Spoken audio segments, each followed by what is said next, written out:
My name is Johnson. I am 65 years old. And the last thing my wife ever shouted at me was, "Don't open it, can't you see?" But I opened it anyway. And that decision changed everything I believed about my daughter, my marriage, and myself. It was Father's Day morning when the box arrived. The doorbell rang just once, a short, sharp chime, not the kind someone presses twice out of impatience, just once, like whoever stood outside didn't want to be there long. I was in the kitchen pouring coffee. My wife, Alina, was at the dining table reading the newspaper, though I could tell she wasn't really reading. She hadn't turned a page in 10 minutes. We hadn't spoken much that morning. Father's Day had become complicated in our house. Our daughter, Melissa, hadn't visited in 2 years. 2 years ago, we had a fight, a bad one. Words were said that shouldn't have been said, accusations thrown like knives. Alina blamed Melissa, Melissa blamed Alina, and I stood in the middle. And that's where I've stood my whole life. The doorbell echoed again in my mind as I walked to the door.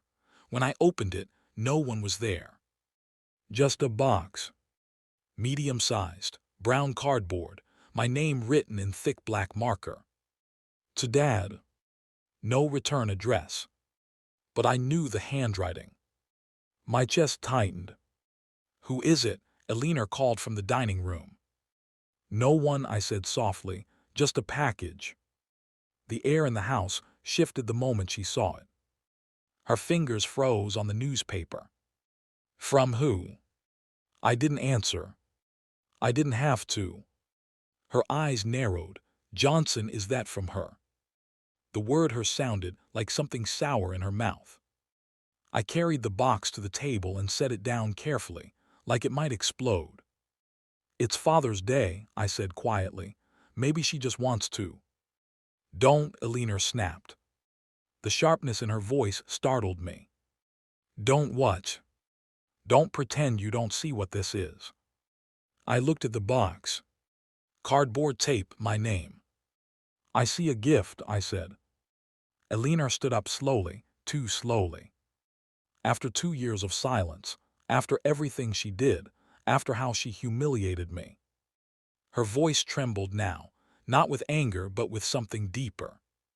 "Fear." "She's manipulating you," Alina said. "She always has." "That's not fair." "Johnson," she stepped closer to the table.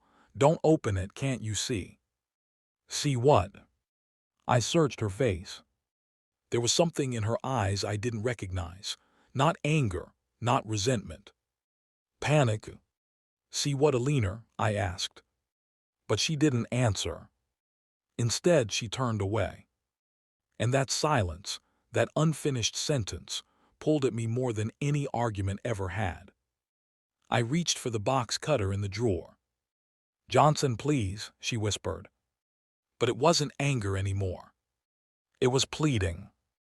And that confused me more than anything. 2 years earlier, Melissa had stormed out of this house in tears. "You always take her side," she shouted at me. "She's your mother," I had said helplessly. "And I'm your daughter." Alina had stood in the kitchen doorway, arms crossed, face like stone. "She needs to learn respect," Alina said then. Melissa had looked at me one last time before leaving. "Dad, one day you'll understand." I didn't understand. Not then. Maybe not even now. I slid the blade through the tape. The sound of tearing cardboard felt too loud. Alina covered her mouth. Inside the box was tissue paper. White. Carefully folded. My hands trembled as I lifted it. Underneath was a smaller wooden box. Polished oak. Old. Familiar. My heart skipped. I knew that box. It had belonged to my father. He used to keep letters in it. Letters from my mother when he was stationed overseas. But that box had been lost years ago. Or so I thought. "How did she get that?" I whispered. Alina didn't respond. I lifted the lid. Inside were letters, dozens of them, tied together with a faded blue ribbon. My handwriting, my breath caught in my throat. They were letters I had written. To Melissa, when she was a child, when I used to travel for work. I used to write her a letter every week, little stories, drawings, promises that I'd be home soon. I had forgotten about them. Completely. On top of the letters was a single envelope. New. My name written in Melissa's careful script. My hands shook as I opened it. Alina stepped backward, as if the paper might burn her. I unfolded the letter. Dear Dad, if you're reading this, it means Mom didn't stop you. I glanced up sharply at Alina. Her face went pale. I looked back down. I found these letters in Grandma's attic when I went to clean it out last year. She kept everything. I read them again, every single one. You always told me you protect me. You always told me you'd believe me. My throat tightened. I tried to tell you what was happening. The words blurred for a moment. I blinked, but you didn't see it, or maybe you didn't want to. A cold sensation crept up my spine. I lowered the paper slowly. What is this? I asked. Alina shook her head. Johnson, don't. Don't what? Don't read what our daughter wrote. Her lips trembled. I turned back to the letter. Mom wasn't just strict, Dad. She wasn't just old-fashioned. She was cruel. The room felt smaller, the air thinner. You didn't see how she spoke to me when you weren't home. You didn't hear the names, the threats. My heart pounded in my ears. The night before I left, I told you I was scared of her. Flashback hit me like a train. Melissa standing in the hallway. I can't stay here, she whispered. I thought she meant she was angry. Dramatic. I didn't ask more. I didn't look deeper. You told me I was overreacting. I dropped into the chair. The paper trembled in my hands. Dad, I never stopped loving you. But I had to leave to survive. A tear fell onto the ink. This box isn't revenge. It's proof. You once knew how to love me. I'm giving that father back to you. If you're ready to see. Love, Melissa. Silence. Heavy. Crushing. I couldn't look at Alina, but I felt her eyes on me. Is it true? I asked finally. She didn't answer. Alina, my voice broke. Is it true? She sank into the chair across from me. She was dramatic, she whispered, disrespectful, always challenging me. That's not what I asked. Her jaw tightened. I disciplined her. With threats. She needed control. With fear. She was turning against me, Alina's voice cracked. Against us. I stood up abruptly. Against you, I said quietly. Alina's silence was louder than any confession. Pieces started falling into place. Melissa avoiding home. Her anxiety. Her desperate look that night.